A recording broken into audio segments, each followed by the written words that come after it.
Hey guys, this video is all about important things to know when recording your videos. So in this lesson, we are going to look at factors that affect SEO and ranking during the filming and editing process, on and off camera interactive optimization methods, and how and why you should incorporate good call to actions in your videos. First things, we want to look at keywords. So you want to say your main keywords in your video. And this is important because YouTube automatically creates a transcript of your videos. So YouTube's algorithm cannot watch videos like we would.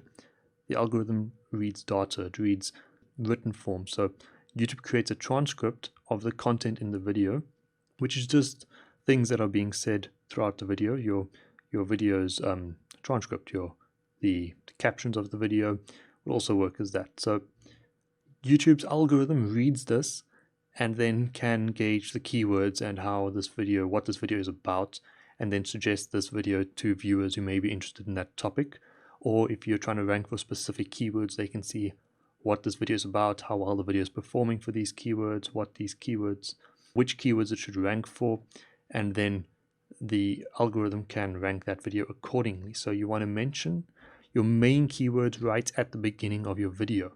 Your main keyword or your main key phrase right at the beginning of the video, because you want to set the topic of the video immediately. You want to tell YouTube immediately what this video is about, and also the viewer. So if someone comes to your video and they're not sure exactly what it's about, and you say, hey, this video is about XYZ, and they'll then stick around and maybe watch through the rest of the video, instead of just watching the video and not quite being sure and then bouncing away before you've actually mentioned what that video is about.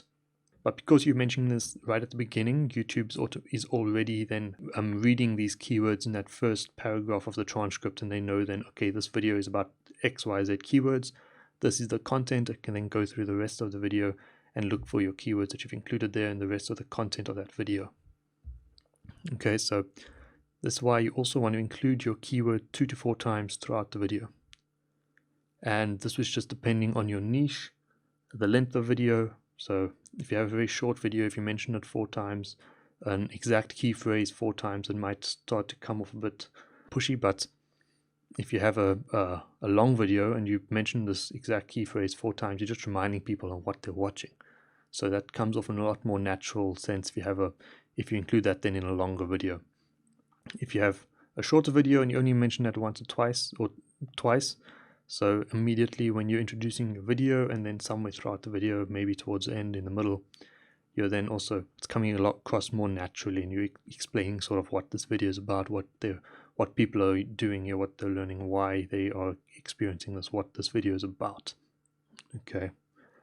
And next thing we want to do is include additional keywords where applicable throughout your video. So these can be LSI keywords, they can be similar keywords, long tail keywords, mid tail, head keywords. You can include a variety of keywords throughout your video. But when including keywords in your video, you want to make sure that your content is the value is provided first. So your keywords and all of that comes second. Your value, your content, that should always come first.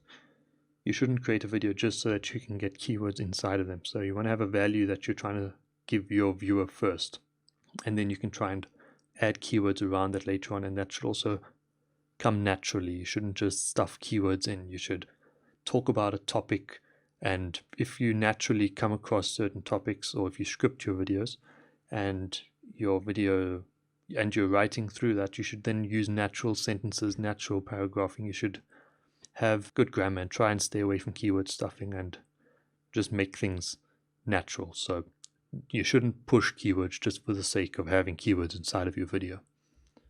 Alright, so this is why it's important to do your keyword research beforehand. So if you did your keyword research afterwards, you may have come across a long tail keyword or a mid tail keyword that has a good amount of search volume and low competition. But you then look at your video and you see, okay, well, the main key phrase that you used at the beginning is completely off topic or that it's completely different to this new great key phrase that you just found. So when you then go and try and rank for that, you'll see you may come into some trouble. You can still rank for that, but it may be a bit more difficult. Okay, so you want to do your keyword research first, because now you can also come across with LSI keywords that you could use in your video. You may have found some more information that you could include, and you can then throw these in wherever applicable throughout your video in a natural state, so just naturally whilst you're still providing value. Alright, so next thing to consider for SEO is the length of your video. Okay, so in 2016, YouTube introduced that watch time is more important than views. Okay, watch time is more important than the number of views in videos. And this was also the time when we saw a lot of creators making 10-minute videos just for the sake of making videos.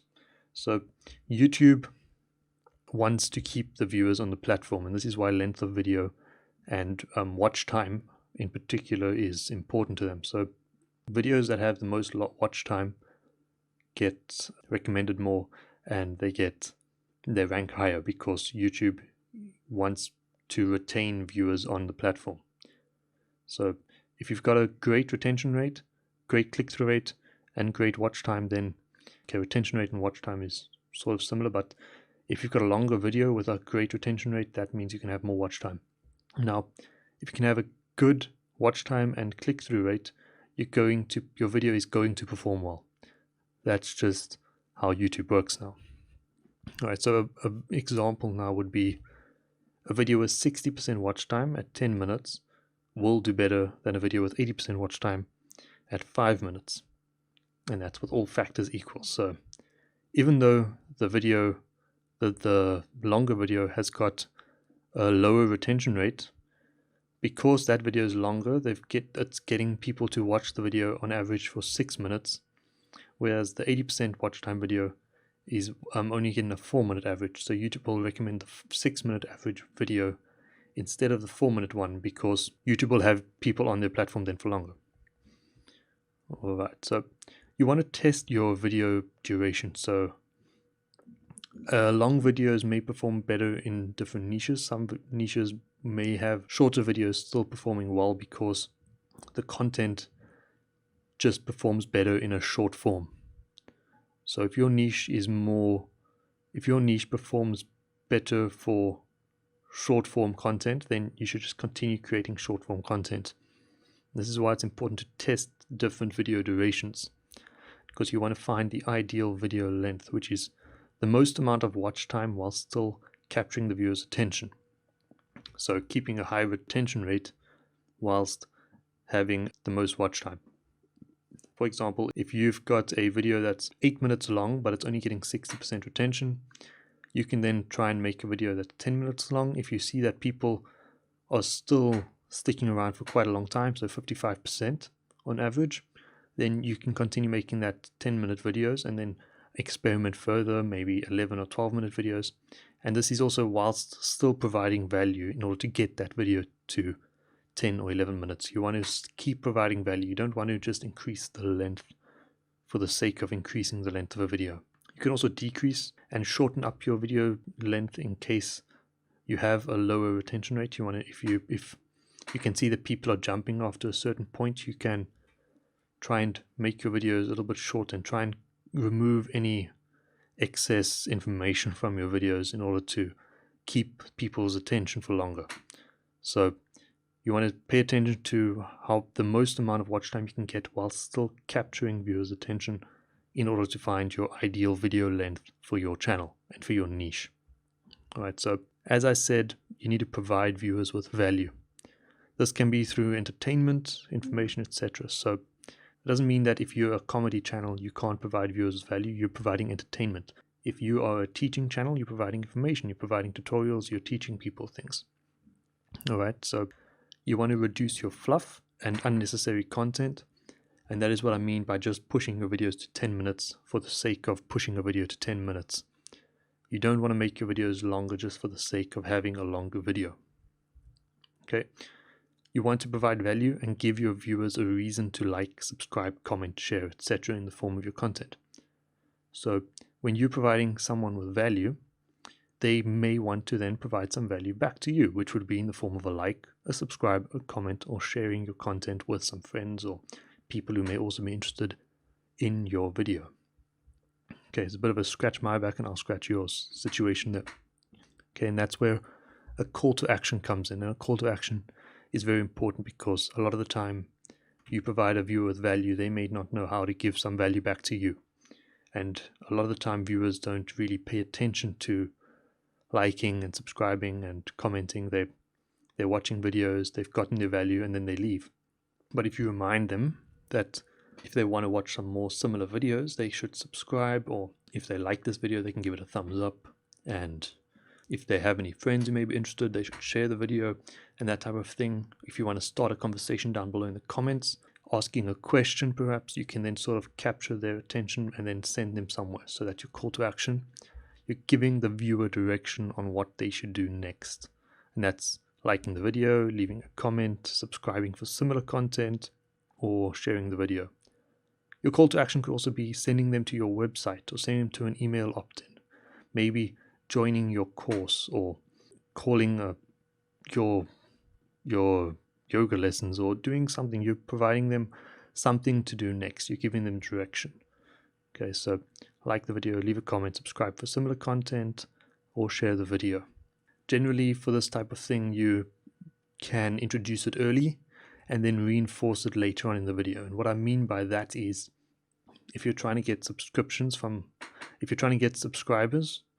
in this particular video, you'll have your video, you can provide the first piece of value, and then just tell them, okay, if you like this sort of video, then maybe you should subscribe for more. And then you can provide more value, provide the rest of the value throughout the video, and then towards the end you can just reinforce that subscribe, because you've shown them, okay, you've gotten this value at first, you've introduced the subscribe, and then you provided more value to reinforce that you're providing this. And then at the end you can just go and so, okay, if you want to subscribe for more of this value, then hit the subscribe button. If you like the video, like it, and what are your thoughts on X, Y, and Z, maybe, if you want to get a conversation going in the comments below. Alright, so introduce it towards the beginning, maybe after providing the first piece of value, and then reinforce towards the end. And that's call to action. Alright, so in summary, you want to do your keyword research before hitting the record button. Okay, so you need to know about what are people looking for before you make your video. Include your keywords throughout your video in a natural way. So don't spam it, just include it naturally throughout your video, and mention your keywords right at the beginning, your main keyword phrase right at the beginning of the video. So in this video I'll show you X, Y, Z, or in this video you'll learn or introduce it however you would like it, but just introduce the keyword phrase, main keyword phrase, right at the beginning of your video.